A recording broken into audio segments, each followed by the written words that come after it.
I'm proud of myself, and I deserve to be. Yeah. Most people don't deserve to be proud of themselves. Yeah. And that's the truth. A lot of people say, oh, you know, I have confidence issues. And I say, if I was you, I would have confidence issues. Of course. I completely understand why you have confidence issues. You're a dork.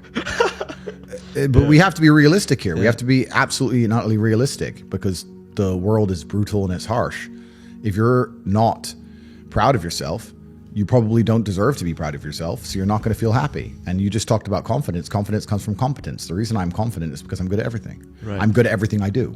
The things I'm not good at, I'm not confident in, of course. And I know what they are. I don't do them very often. I've now created my reality to the point where I don't do anything I'm not good at. You just hire. I either hire or I just don't want to do it. Like I don't play darts. Yeah. I'm not good at darts, right?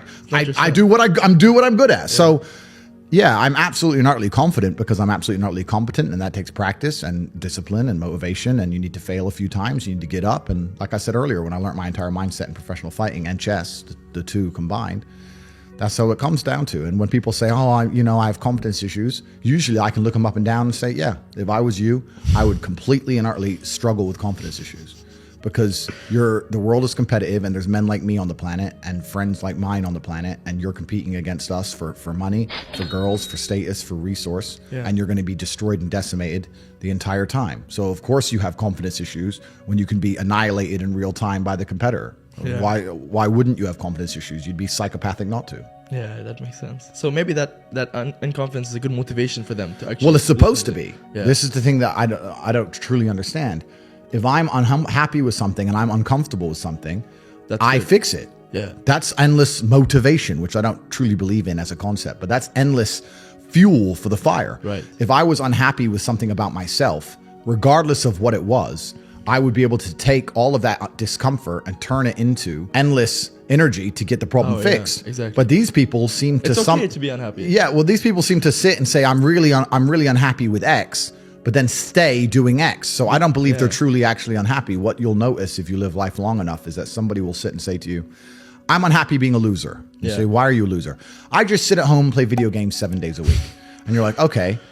And maybe 3 days of the week, they're unhappy doing that. Yeah. And that's the time they email you, and that's the time they want to make a change. But 4 days of the week, they don't really, it doesn't really bother them. Yeah, it doesn't really bother them. Because if it bothered them 7 days a week, guess what? They would fix it. Correct. Yeah. So I have very little sympathy for people.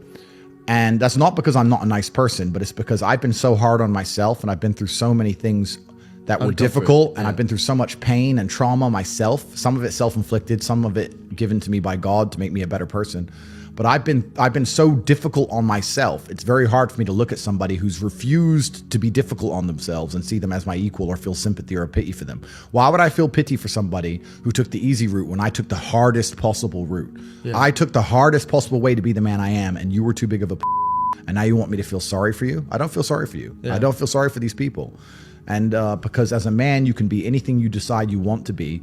That's the beauty of being a male. You can build your character completely from the ground up, just like a video game. Every single thing about me that people respect, I built. I was not born a world champion kickboxer. I was not born this intelligent or intellectual.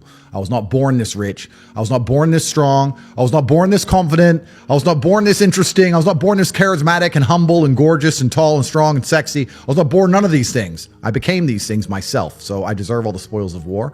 And anybody who decides they don't want to work hard enough to become those things, then they deserve to sit and accept they're my inferior. Yeah. That's their problem. When I didn't have enough money to buy whatever I wanted, I couldn't fall asleep at night because I understood there are people out there that did, and I didn't see them as better than me. And I thought, why are these people who I don't see as my superior living an experience that I can't live? And it bothered me to the point where I could not sleep. So yeah, that was real. When you talk about suffering mentally, I don't really consider that suffering. I have had a very painful life. I still think to a degree I do, but that's self-inflicted. But I can't imagine living any other way. I can't imagine living in this idea, this utopian, every day, just, girls, drink, hedonism. Degenerate. I don't want that. Yeah, it's degenerate. I think the only thing you can do that's not degenerate is usually be fighting a battle or solving a problem. Growth. Yeah, growth. Yeah, so you need to either fight a battle or solve a problem to avoid degeneracy, which means I'm constantly looking for them. I'm currently one of the largest battles a man can possibly take on. I'm taking on the Matrix, the most powerful people on the planet. Right, yeah. So, yeah, is my life difficult? Yeah.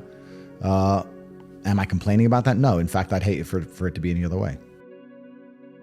I was now the oldest man alive in the Tate family. I had to look after my mother and my siblings and take care of people. I had to make a choice. Do I fly back to America and spend money and time and go to this funeral and, waste a few weeks? Or do I sit here and just focus on this enterprise and make sure that it cannot fail? And we talked earlier about speed. Most people go, it's only 2 weeks. It's only a week. It's only a week. The people who say it's only a week are the people who are broke. They don't value time. That's the reason you're all poor, because you say it's only a week. So, it's tomorrow. Oh, I'll do it later. It's only an hour. It's only a day. It's only a minute. You are competing against people like me. We do not waste a second. So I had to make a decision. And I decided that as the oldest man in the family, it's more important that I achieve financial stability for all of us than to go and pay respects to my father and his funeral, because I paid respect to him every single day of his life, and I pay respect to his memory every single day now, and I pay respect to him by being monumentally successful. The reason my father is talked about and discussed at length is because of the absolutely amazing son I've become. Yeah. I am keeping him alive forever by working so hard, by becoming so unique and individual and fantastic and humble. Yeah. That's what I was taught to do. I was upset. Obviously, I was sad. Obviously, I was heartbroken, of course, but I took all of that energy and I worked harder than I've ever worked. I worked 22-hour days for months because I couldn't sleep. Yeah. And I became one of the most successful people on the planet.